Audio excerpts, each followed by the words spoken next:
இன்றைக்கி தேங்காய் பால் சாதம் செய்ய போகிறோம்.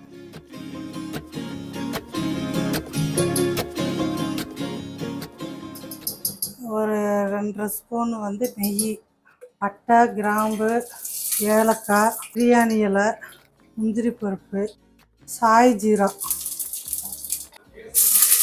வெங்காயம் கொஞ்சம் மீடியமாக ஒரு வெங்காயம், 2 பச்சை மிளகாவை நீல வாக்கில் கட் பண்ணி போடணும். கண்ணாடி பதம் வர வரைக்கும் வதக்கியாச்சு. அதில் 1 ஸ்பூன் இஞ்சி பூண்டு பேஸ்ட்டு போடுறேன். போட்டு நல்லா வதக்கி வச்சுட்டு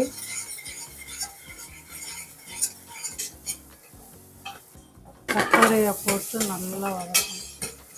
எனக்கு தேவையான அளவு உப்பு, புதினா, மல்லி இலை கொஞ்சம்.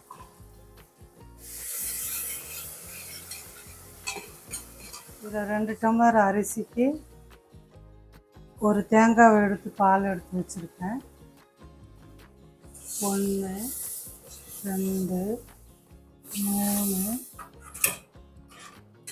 கொதி வந்துருச்சு. இப்போ அரிசியை போட்டுக்கிறோம்.